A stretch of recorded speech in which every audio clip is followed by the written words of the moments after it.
In a world woven with whispers and shadowed by murmurs, where each day brings a fresh tide of noise and judgment, have you ever felt the quiet yearning for a sanctuary within? A place where the relentless clamor of external voices fades, and only the calm, steady beat of your own heart remains. We are often told that peace lies in the absence of conflict, in a life free from criticism or unwanted attention.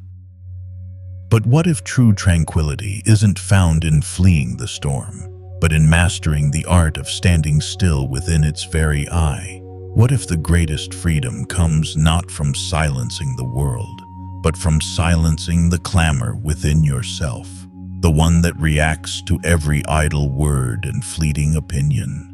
Today, we embark on a journey not to a far-off land, but deep into the often overlooked landscapes of our own minds, to unearth a timeless wisdom that can transform the loudest noise into a gentle hum and the sharpest judgment into a passing breeze.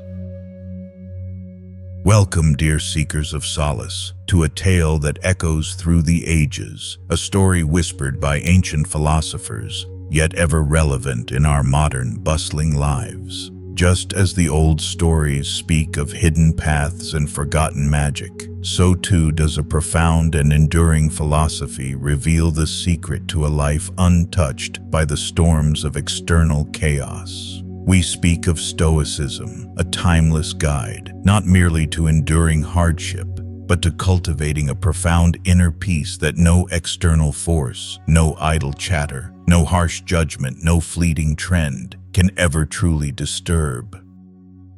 Imagine for a moment a sturdy vessel sailing across a vast, unpredictable ocean. The waves may swell, the winds may howl, and the distant shores may call with 1,000 voices of distraction or judgment. Yet, the true mastery of the sailor lies not in controlling the sea, but in steadying their own ship, in knowing their compass, and in trusting their own course. Similarly, our lives are often swept by currents of others' opinions, by the relentless tide of gossip that seems to define and confine us. We might feel like our very essence is being tossed about, our sense of self at the mercy of every spoken word. But what if you held the power to drop anchor in the deepest, most serene part of your own being? What if you could stand firm, unshaken, even as the world around you spun with judgment and baseless chatter? This is the promise of the Stoics, not a shield against the world's noise, but an unwavering inner stillness that makes that noise meaningless. It's about discerning what truly belongs to you, your thoughts, your actions, your character, from what is utterly beyond your grasp, the opinions, the words, and the fleeting judgments of others. In the chapters that follow, we will gently explore this ancient wisdom, not as a rigid doctrine, but as a comforting hand guiding you towards a profound liberation. We will learn to see gossip not as a weapon aimed at your heart, but as mere external clutter, easily swept away by the calm broom of your own deliberate attention. We will discover how releasing the need for external validation and embracing the serene strength of your inner world can be the most transformative act of your life.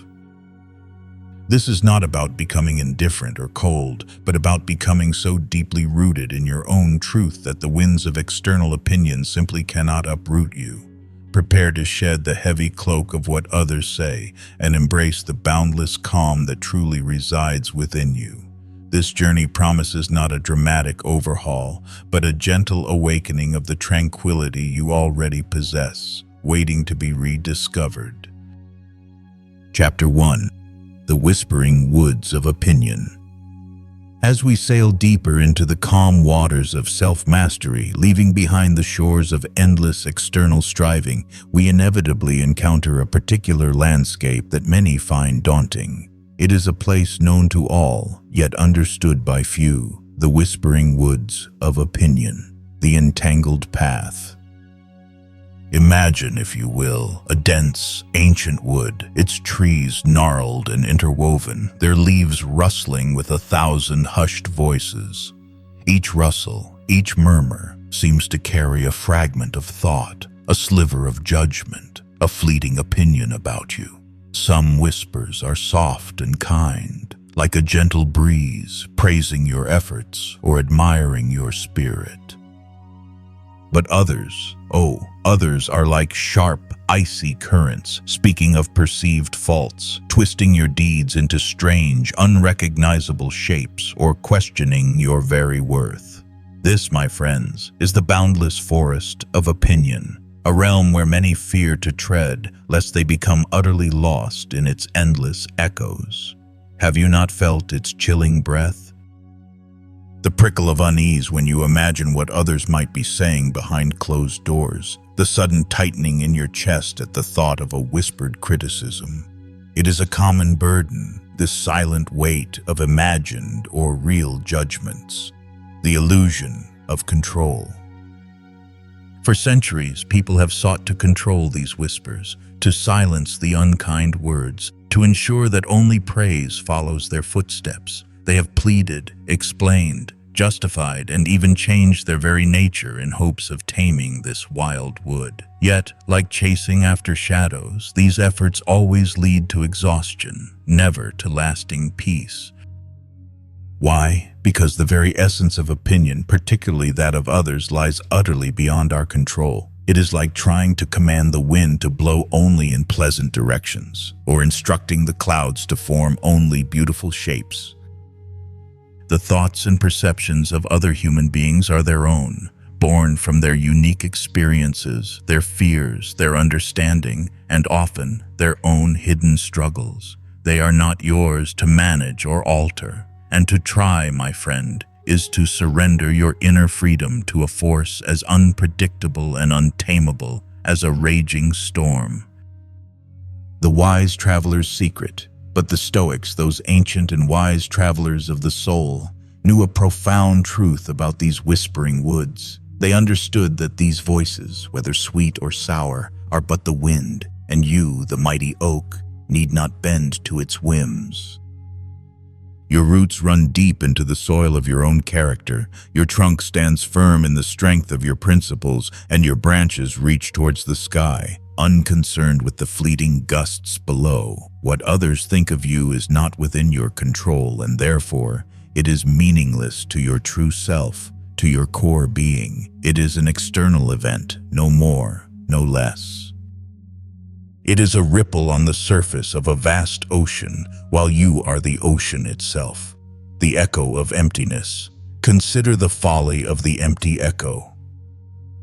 There was once a proud mountain, whose peak touched the very clouds, unyielding and majestic, and often foolish travelers standing at its base would shout their praises or hurl their insults at its immense form. Yet the mountain never flinched, never celebrated, never mourned.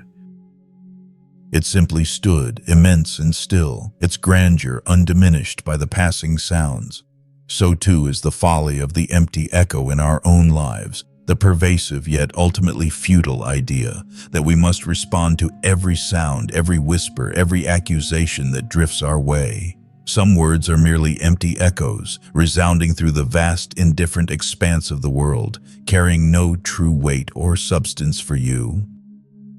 To chase them, to engage with them, to let them stir your spirit, is to exhaust oneself for naught. Let them fade, for they hold no real power over you unless you choose to grant it to them, your untouchable core. The true strength, the lasting peace we seek, lies not in silencing every external voice, but in cultivating an internal stillness so profound that these voices lose their power to disturb us. It is about understanding that while the world may spin with judgments and opinions, your worth, your virtue, and your tranquility are not up for debate in the public square. They reside within you, an untouchable core, a sacred sanctuary. This understanding frees you from the exhausting task of managing perceptions, of trying to be what everyone else expects you to be. It liberates you to simply be, genuinely, virtuously, and with unwavering self-respect.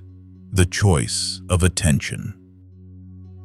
The path through the whispering woods, therefore, is not about fighting the whispers, but about choosing where you place your attention. Will you focus on the rustling leaves of external opinion, allowing their fleeting sounds to dictate your mood and your actions? Or will you lift your gaze to the vast open sky above the canopy, where your own clear thoughts, your principles, and your chosen path guide your way?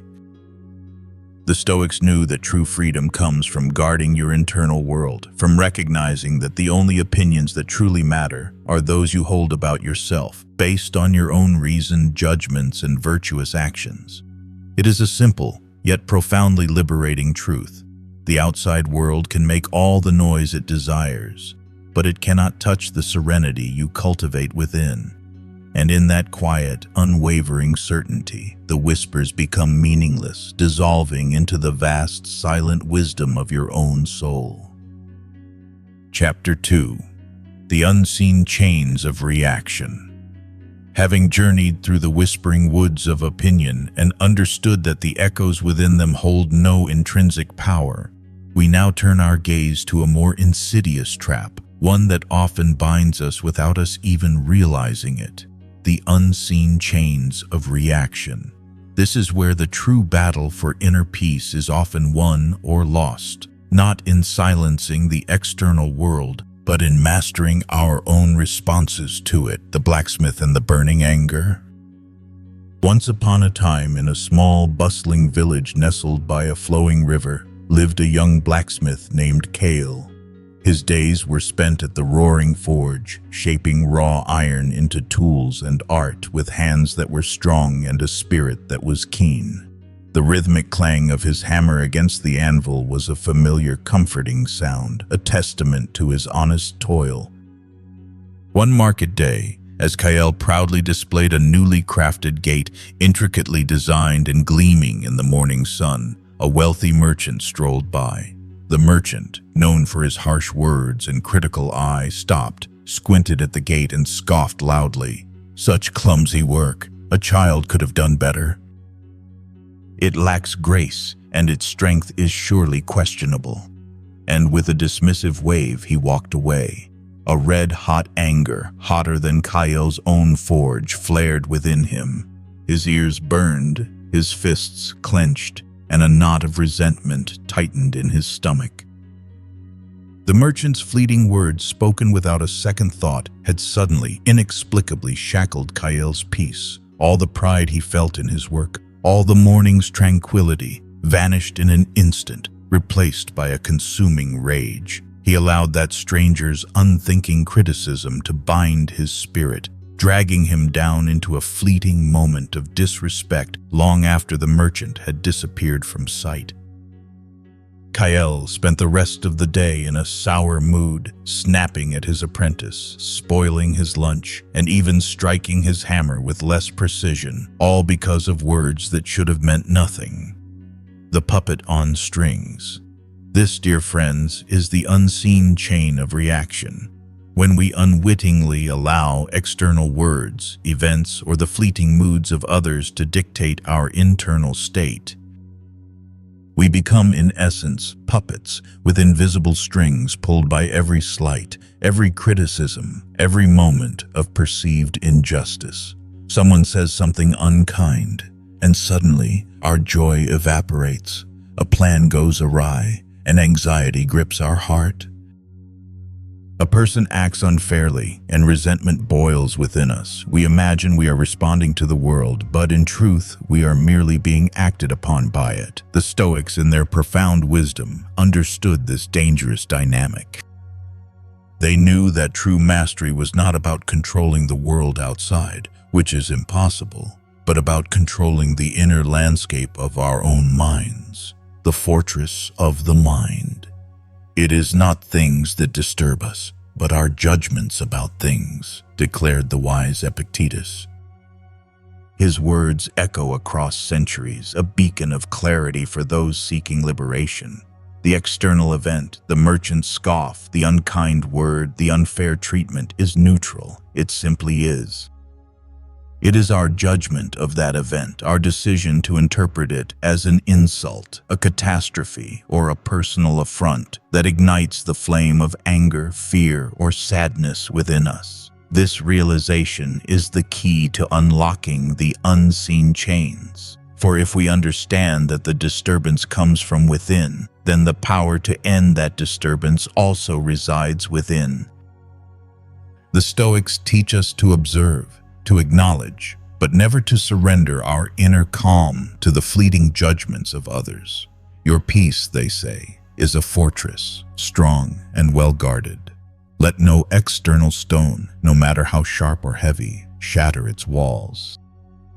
When a harsh word is spoken, it is merely a sound, a vibration in the air. It gains power over you only when you invite it in, when you dwell on it, when you allow it to take root in the fertile ground of your mind. Instead, you can choose to simply observe it, to acknowledge its presence without allowing it to penetrate your inner sanctuary. The power of the pause. Imagine a brief, almost imperceptible pause between the external stimulus and your reaction. In that tiny sliver of time lies your entire freedom. Someone criticizes you. The old self, bound by unseen chains, would immediately flare with anger, feel hurt, or rush to defend. But the wise self, the stoic self, inserts a pause. In that pause, you ask, is this within my control? Is this judgment about me or about the speaker's own inner world? Is my peace truly dependent on this external voice? And in that moment of reasoned reflection, the heat of the emotion begins to dissipate. The chains loosen. This is not about suppressing feelings, dear friend, for emotions are a natural part of the human experience. It is about not being governed by them. It is about allowing them to pass through you, like clouds across the sky, without letting them cast a permanent shadow over your internal landscape. When Kyle, the blacksmith, learned this lesson, he didn't stop feeling the initial prick of annoyance, but he learned to observe it, to tell himself, this is merely a merchant's opinion born of his own discontent. It does not diminish the strength of my hand or the honesty of my work. And slowly, the anger would subside, replaced by a quiet, unwavering confidence. He would return to his forge, his hammer striking with renewed purpose, his spirit unblemished, building your inner resilience. Each time we choose to pause, to reflect, to not react impulsively to external provocations, we are forging new links in the chain of our inner resilience. We are strengthening the walls of our inner fortress. We are reminding ourselves that our peace is sovereign, held securely within our own rational judgment and virtue. This isn't a passive act of indifference, but an active, courageous choice to guard what is truly precious. Your calm, your clarity, your very self. So, as you walk through your days, encountering the myriad voices and events of the world, remember Kyle and the merchant. Remember that the stinging word, the frustrating delay, the unfair circumstance are merely external happenings. The true power lies not in wishing them away, but in choosing your response. For in that choice lies the true liberation from the unseen chains, allowing you to walk freely with your peace intact, no matter what storms may rage outside. Chapter 3: The Mirror of Self-Reflection. Having learned to loosen the unseen chains of reaction and detach our peace from the external clamor of opinions, we now approach a crucial yet often overlooked path to inner tranquility. The mirror of self-reflection. This is where we learn to turn our gaze inward, finding the true measure of our worth not in the eyes of the world, but in the honest appraisal of our own soul, the weaver and her inner tapestry. In a small, unassuming cottage nestled far from the bustling market square where rumors danced like restless sprites, lived an old weaver named Ilara. Her hands, though gnarled with age and countless hours at the loom, moved with a grace born of deep purpose. She spent her days not weaving grand tapestries for kings or vibrant silks for merchants, but crafting simple, sturdy cloths for the village folk. Her work was honest, her life quiet. Yet, as with all who live, the whispers of the market square often found their way to her doorstep. "Ilara is so plain," some would murmur. "She wastes her skill on simple linen when she could weave gold." Others would pity her solitary life, believing her to be lonely and unfulfilled. The villagers, seeing only the surface, often spoke ill of her simple existence, failing to comprehend the richness of her inner world. But Ilara, wise in her years and deep in her understanding, did not retort. She did not rush to defend her choices, nor did she allow their judgments to sour her spirit. Instead, each evening, by the soft glow of her lamp, she would pause from her weaving and gaze not into a polished looking-glass, but into the clear, unwavering mirror of self-reflection. She would ask herself, not what the villagers thought of her, but, "Am I living truthfully? Am I acting with virtue? Are my stitches true and my intentions pure? Am I, in my own estimation, a good and honest soul?" And if her own heart, clear and unclouded by external noise, answered yes, then the village whispers, no matter how sharp, dissolved like morning dew against the warmth of the rising sun. For Ilara knew that true judgment, the only judgment that truly matters, comes not from the fickle crowd, but from within. The world's measuring sticks. We live in a world obsessed with external measuring sticks. How much wealth do you possess? How grand is your dwelling? How wide is your influence? How loud is the applause? These are the scales by which society often weighs our worth. And when we fall short of these arbitrary measures, or when the crowd casts its judgment against us, we can feel a profound sense of inadequacy, a deep-seated shame. We allow the fleeting opinions of others to become the very definition of who we are, forgetting that their scales are often biased, their measures often hollow. The Stoics, however, urged us to cast aside these external measures. They understood that true worth, immutable and unassailable, lies in one's character, in the consistency of one's actions with reason and virtue. It is not about being seen as good, but about being good.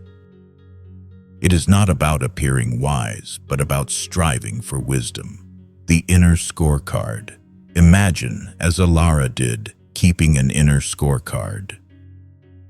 Not a tally of how many praises you've received or how few criticisms have been hurled your way. No, this scorecard measures something far more profound.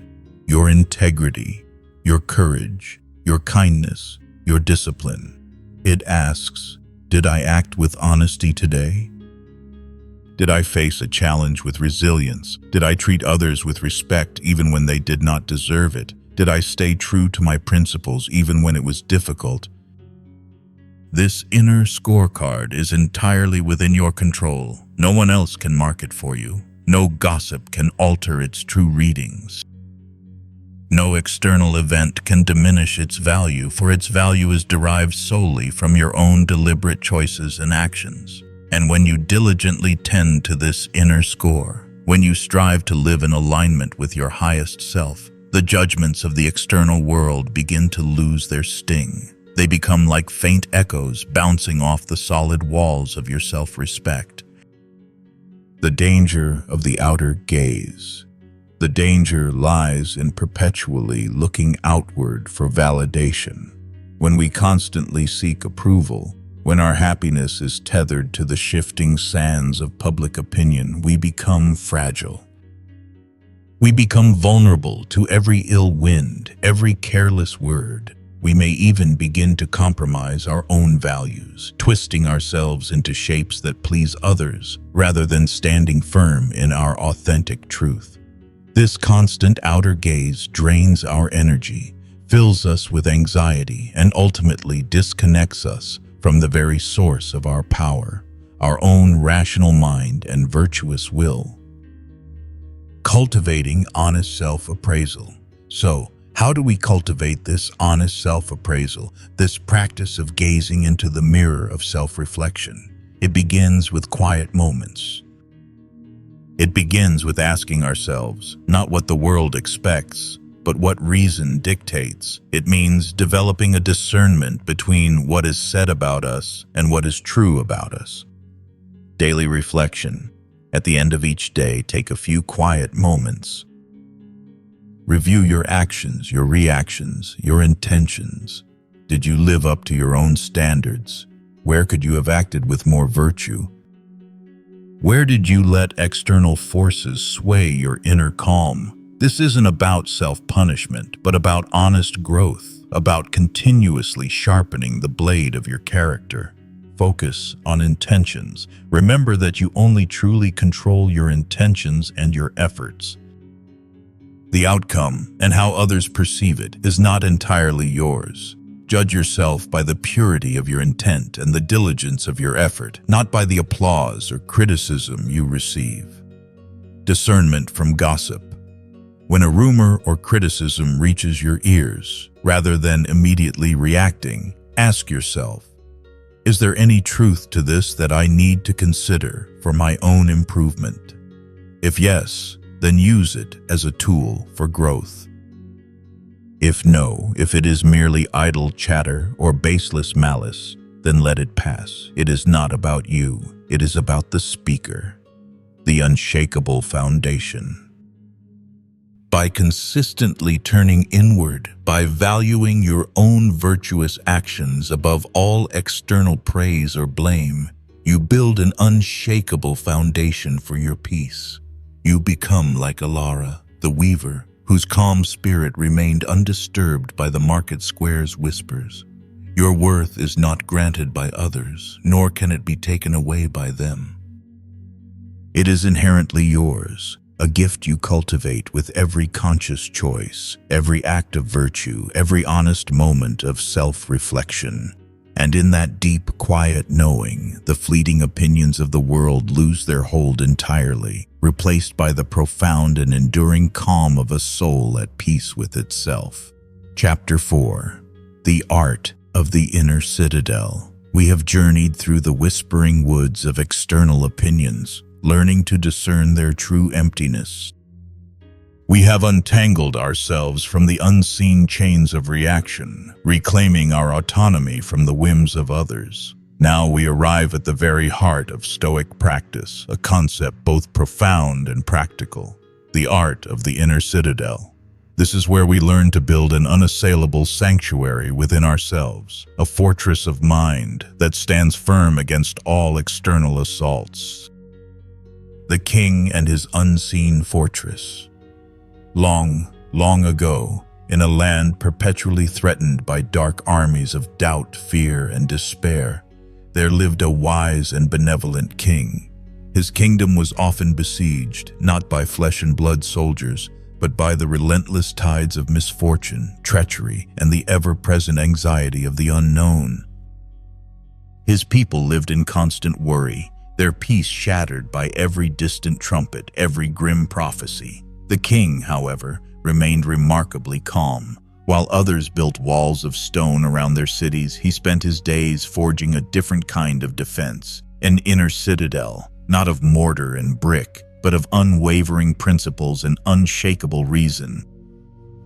He understood a profound truth that few grasp. While the world outside raged, while storms gathered and battles threatened, his true strength, his true vulnerability, lay not in the physical realm, but in the landscape of his own mind. He knew that the only territory truly within his dominion was his own thoughts, his choices, and his reactions. All else was the outer wilderness, untamable and unpredictable. And so he diligently built his inner citadel, brick by brick, principle by principle, until it stood as an impenetrable bastion of peace and wisdom. The dichotomy of control. This concept, the cornerstone of Stoic philosophy, is known as the dichotomy of control. It is a simple truth, yet its power to liberate is immense. There are things in this vast world that are within your control: your judgments, your impulses, your desires, your aversions, and your actions. These are the precious materials for building your inner citadel. They are yours, and yours alone, to command and cultivate. And then there are things that are not within your control: the opinions of others, the weather, the outcome of events, the actions of other people, your health, your reputation, your possessions. These are the external wilderness. The Stoics taught that much of our suffering stems from attempting to control what is outside our dominion, from wishing the external world would conform to our desires. When we obsess over what others think, when we rage against an unfair outcome, when we fret about our future, we are attempting to command the untamable. This is like trying to catch the wind in a net or scoop the ocean with a sieve. It is a futile endeavor that drains our energy, sparks anxiety, and ultimately leaves us feeling powerless. Guarding your true treasures. The inner citadel is built by consistently focusing your attention and energy only on what is within your control. Your thoughts are the sentinels at the gates. Your choices are the architects of its walls. Your actions are the provisions that sustain it. Gossip, like siege engines, may hurl stones of malice or baseless judgment, but they cannot breach these walls if you do not open the gates from within. They are merely external noise, crashing against an unyielding fortress. The true treasures within your citadel are not wealth or fame, but your virtue, your wisdom, your integrity, your self-discipline, and your inner tranquility. These are the only possessions that can never be stolen, never be diminished by external forces, and never be corrupted by the changing tides of the world. They are impervious to the clamor and chaos of the external world. When your focus shifts from acquiring external things or pleasing external voices to cultivating these internal treasures, you become unshakable. The practice of retreat. This art of the inner citadel isn't about becoming isolated or uncaring. It's about establishing a profound sense of self-possession.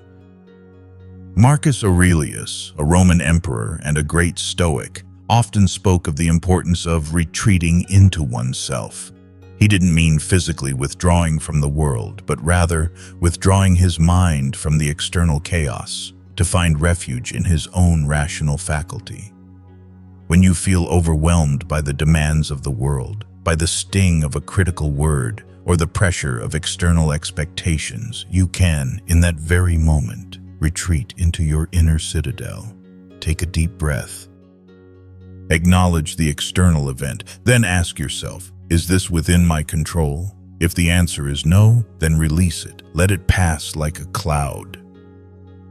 If the answer is yes, then focus entirely on your rational response, on the virtuous action you can take. This simple, repeated act of discernment strengthens your inner walls, the serenity of the unmoved. Imagine a lighthouse standing firm amidst a raging tempest. The waves crash against its base, the winds howl around its tower, but the light itself remains steady, unwavering, guiding ships through the darkness. The lighthouse does not fight the storm. It simply fulfills its purpose, secure in its own foundation. This is the serenity of the unmoved, the essence of the inner citadel. When you build your inner citadel, you do not become impervious to external events, for life will always bring challenges, but you become impervious to their power to disturb your inner peace. You learn to differentiate between what happens to you and how you respond to what happens to you. And in that crucial distinction lies all the difference. Your peace is no longer a fragile flower at the mercy of the wind, but a mighty fortress, strong, quiet, and eternally guarded by your own sovereign will. So, dear friend, begin today to lay the stones of your inner citadel. Guard your thoughts, choose your reactions, and focus your precious energy on cultivating the only true treasures that are irrevocably yours. In doing so, you will discover a profound, unshakable peace that no external force, no matter how great, can ever truly diminish.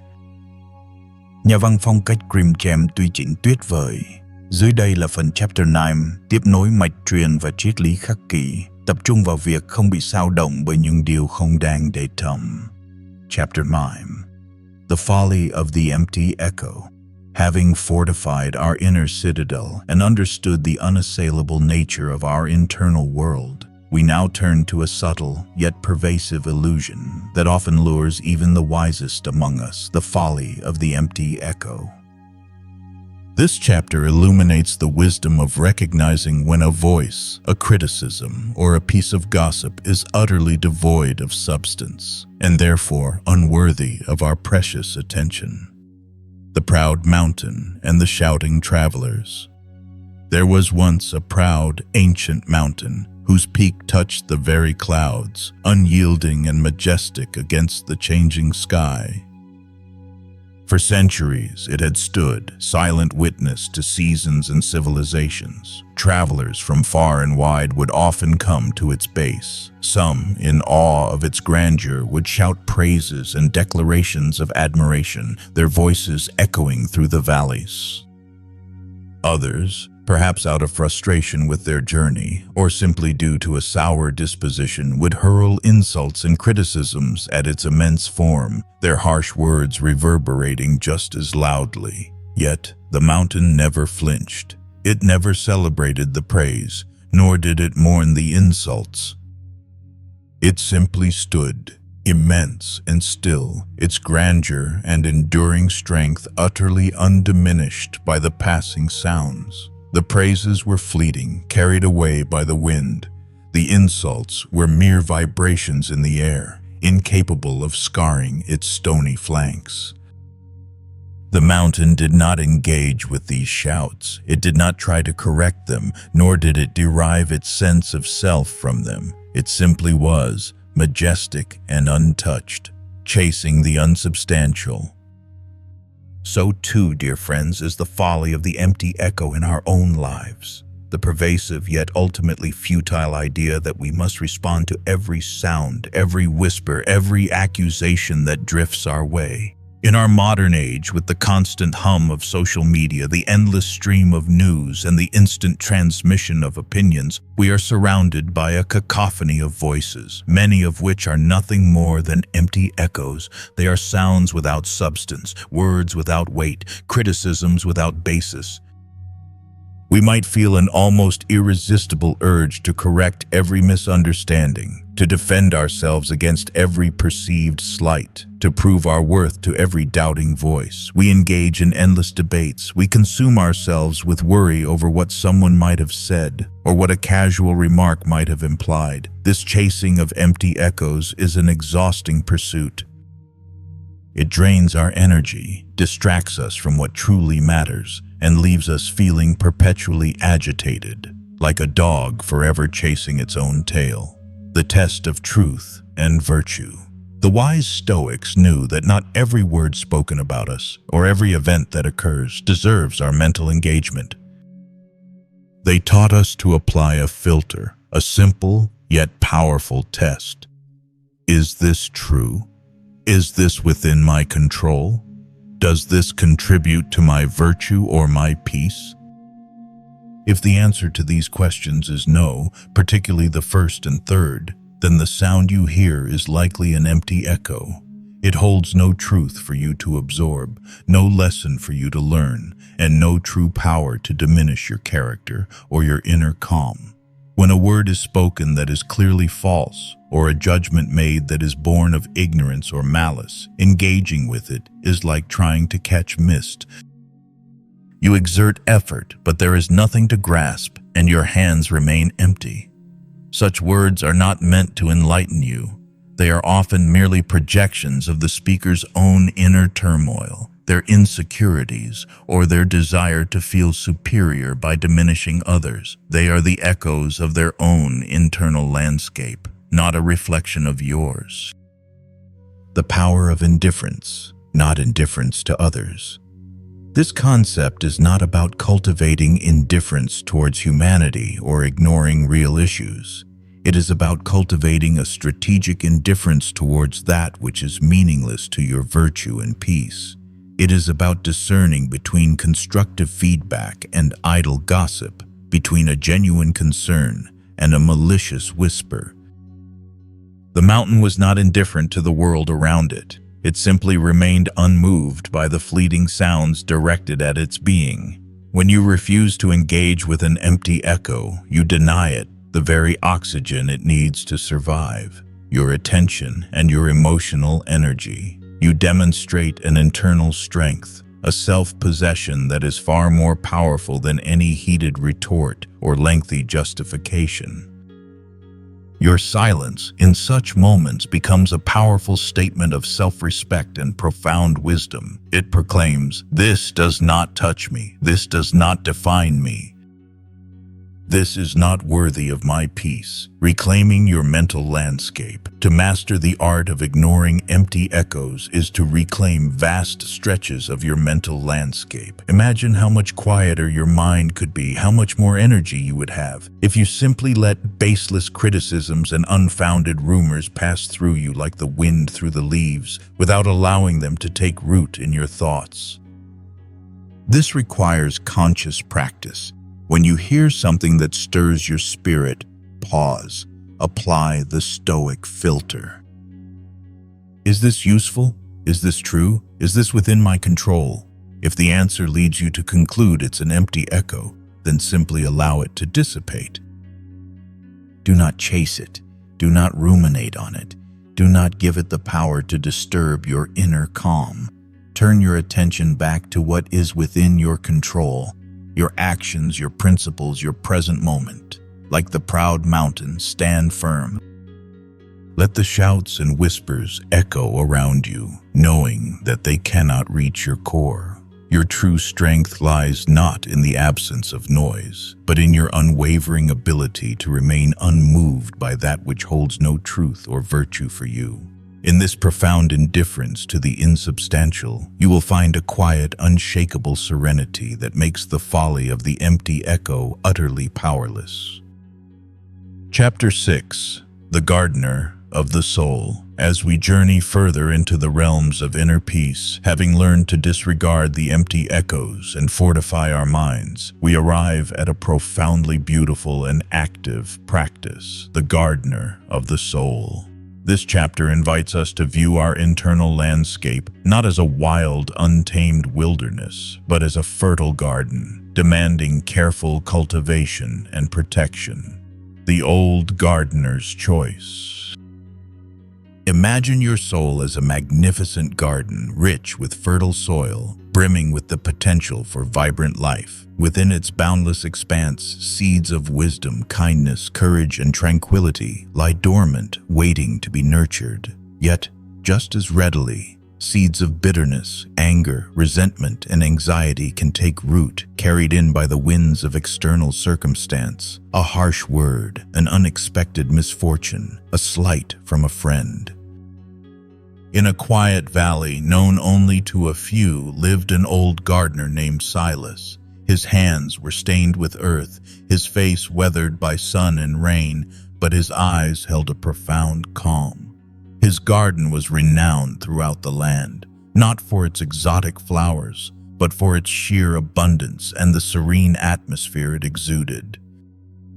When asked his secret, Silas would simply smile and say, "The earth is willing to grow anything. My art lies in choosing what it grows." He understood that he had a choice every single day. He could tend to the precious flowers and herbs of his noble virtues, diligently watering them with mindful actions and shining the light of reason upon them.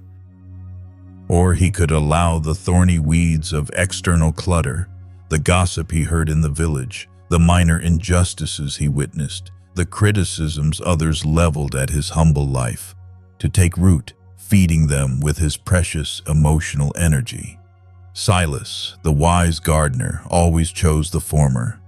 He diligently cleared away the weeds, knowing that true beauty, true abundance, and true peace blossomed only when the internal landscape was tended with care and discipline, unburdened by what did not serve its growth. The soil of your mind.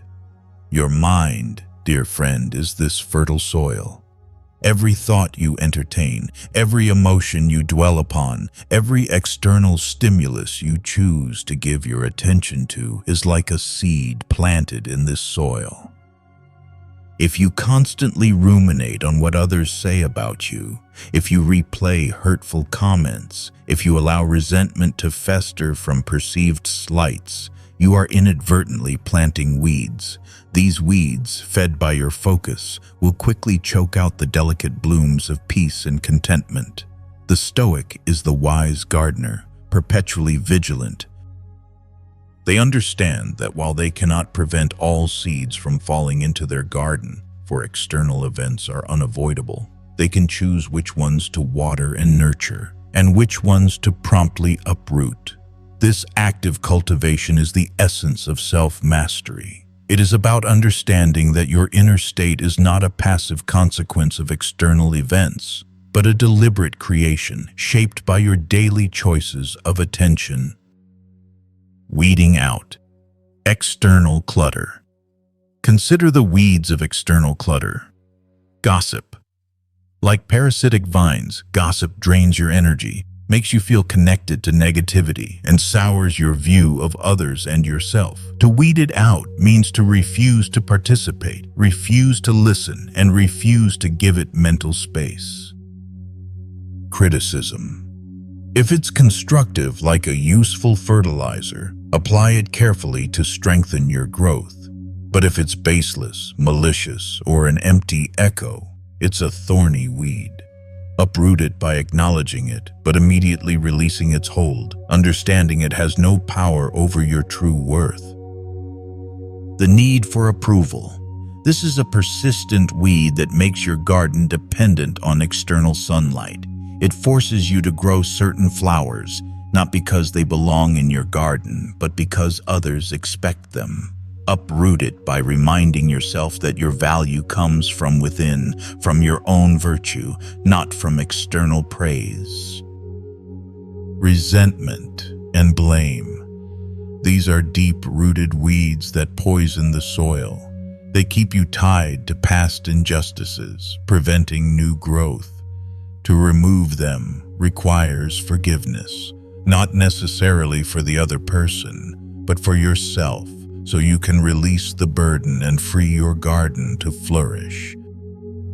The tools of cultivation. Silas, the gardener, had his tools: a spade for digging, shears for pruning, a watering can for nurturing. You too have your tools for cultivating the soul. Mindfulness. Be aware of what seeds are falling into your garden. Notice the initial thought, the first spark of emotion. Is it a weed? Reason. Apply logic. Is this thought serving my highest good? Is this concern within my control? Is this emotion helping me act virtuously? Discernment. Learn to differentiate between what is useful for your growth and what is merely distracting noise. Proactive action. Don't wait for the weeds to overwhelm you. Regularly prune unwanted thoughts and actively plant seeds of gratitude, patience, and compassion. The unfolding bloom. When you commit to being the diligent gardener of your soul, an astonishing transformation begins to unfold. The constant mental chatter quietens. The sharp thorns of resentment dull. The suffocating vines of external judgment recede. In their place, the vibrant blooms of inner peace, clarity, and resilience begin to flourish. You will find yourself less affected by the inevitable storms of life, for your garden, tended with such care, will stand strong and serene. Remember Silas and his quiet wisdom. What will you allow to grow in your garden today? Will you surrender its fertile ground to the wild, invasive weeds of external clutter, or will you take up the tools of Stoic practice and cultivate a sanctuary of profound and enduring peace? The choice, dear friend, is always yours, and in that daily conscious choice lies the boundless beauty of a soul at peace with itself. As our journey through the timeless wisdom of the Stoics draws to a close, and the echoes of our tales begin to fade, remember the quiet strength found in these ancient lessons. We have seen how the whispering woods of opinion need not ensnare you, how the unseen chains of reaction can be unbound, and how the mirror of self-reflection reveals your truest worth. We have explored the steadfast purpose of the inner citadel and understood the profound liberation found in recognizing the folly of the empty echo. And finally, we have embraced our role as the gardener of the soul, actively cultivating the peace and virtue within us. The world, dear friend, will always hum with whispers. The tides of external judgment will continue to ebb and flow, and life will inevitably present its challenges. But your inner peace, your tranquility, your very essence is a treasure too precious to be disturbed by them. You now hold the compass that guides you, the tools to build your sanctuary, and the discernment to filter the noise from the truth. Embrace this newfound power. Stand tall amidst the murmurs, unwavering in your principles and rooted in your own truth. For in this profound acceptance of what is beyond your control, and in the diligent cultivation of what is truly yours, you will discover a quiet, unshakable serenity. May your days be filled with quiet fortitude, a spirit unburdened, and a deep, enduring peace that no external force can ever truly diminish. Until next time, may you stand tall amidst the whispers, to delve deeper into applying this ancient philosophy to your modern life and find even greater inner peace. Subscribe to the Stoic Philosophy channel and join our community of seekers.